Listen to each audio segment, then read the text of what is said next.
Okay, I don't understand why my friend told me to imagine the audience, you guys, naked, to make me feel less nervous, but I'm definitely feeling very uncomfortable right now. Yeah, that's the singer, that's the guy who told me to do that. Okay, anyways. In moments like this, we do just wish we could slip into some kind of box, hide away somewhere, to where that no one can see the anxious self of us. And that's me, that's how I deal with things. Throughout my life, I felt like I was playing in a never-ending rehearsal, where every time I stepped into a challenge, every time I start any project, I always hide myself in a shell. A carefully built facade that I did create to protect myself from the sting of failure, the fear of being seen, and my own vulnerability. So in 9th grade, I received an invitation. I was offered to be the MC of a school event. The moment I heard it, something inside me lit up. So, this cat represents me, anyways. I was so happy to receive that invitation. I imagined myself up there, spotlight on, proud watching, voice clear and commanding. I saw this version of myself that is so confident, so eloquent, and so magnetic. That is completely different from who I was. She's like the version of those hosts on TV that I've seen on TV. So I said yes, with full of excitement, because I was so curious on what if I could become her for just one night. Okay, but here's just one small problem. I have no idea what an MC does. Great, I already accepted the offers, it's no way back for me. But it's okay, because naturally, I did the most logical thing ever. I panicked for 5 days straight and did absolutely nothing with my script. Cool, I'm so ready for this. With adrenaline coursing through me and a storm of anxiety inside, I resorted to just doing whatever the professionals do. I mimicked their intonations, I mimicked their script, every single detail. Hoping that if I could emulate them enough, I might somehow convince everyone, and even myself, that I belong on that stage.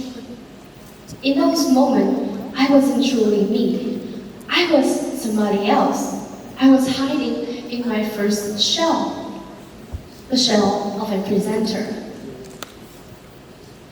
Every role I stepped into, every stage I walked onto, I wore a new shell. Some were glossy, polished, charismatic, others were rigid, heavy, and exhausting. But all of them were hiding the same thing. A girl terrified of being seen. My God, always have to hide yourself like that. Must feel exhausted, you may think. Isn't that just being fake? Isn't that just a cowardly course of actions of never stepping out of your comfort zone? Isn't that just copying others' success instead of doing it your own way? Yes, you're right, but that is the whole point.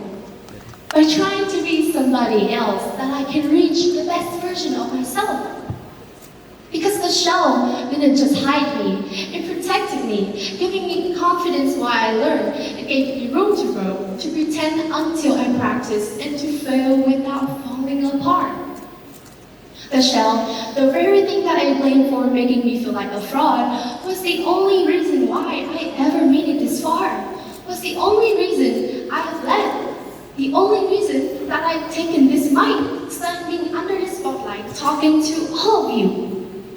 The shell, maybe it wasn't that fake after all. Maybe the shell, the mask, the act of copying others is the realest part of us. The part where we believe we could become somebody else. Ladies and gentlemen, you too also have a shell. But what exactly is it, and how can you use it? For me, my shell can be that fake personality I created on stage to fulfill my MC duty. For you, it can be that weirdly charming version of yourself that you use to talk to your crush. Or that mom persona you slip into whenever you have to take care of your chaotic little cousins. These are the shells I'm talking about, and we actually use it for our everyday life. Maybe to finish tasks or to impress somebody.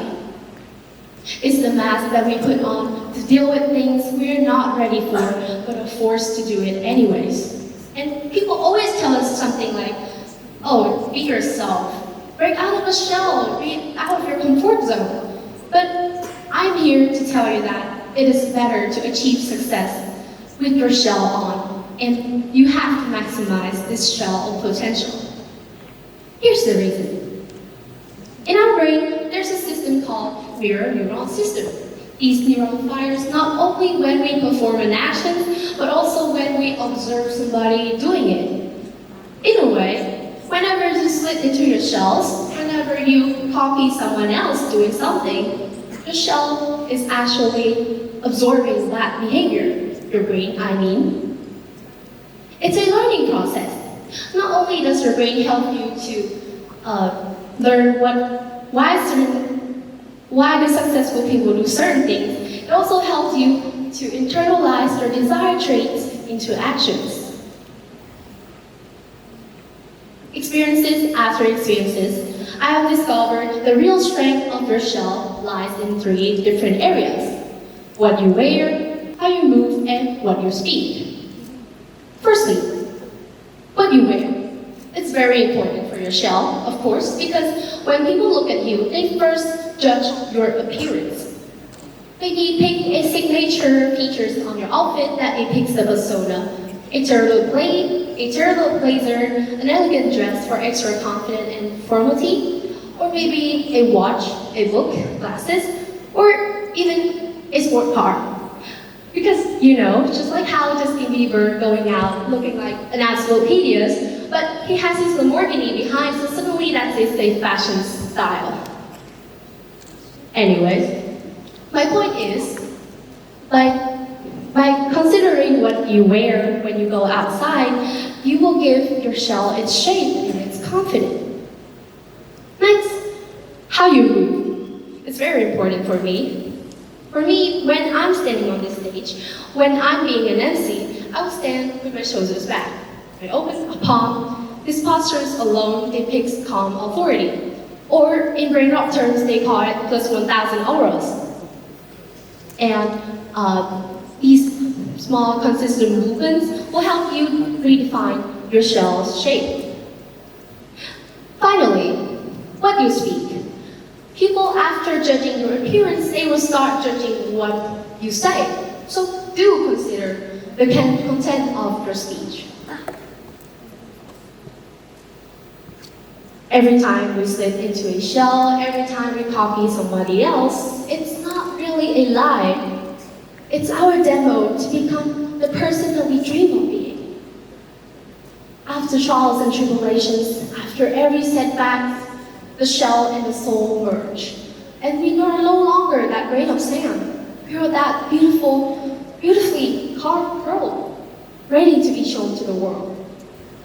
You can be anyone, build anything, or achieve everything. Merge yourself into that shell. Copy someone else, because it's okay. You will be surprised by the capability you have. The limit is only your imagination. I'm Quynh Chi. Thank you for listening to my TED Talk.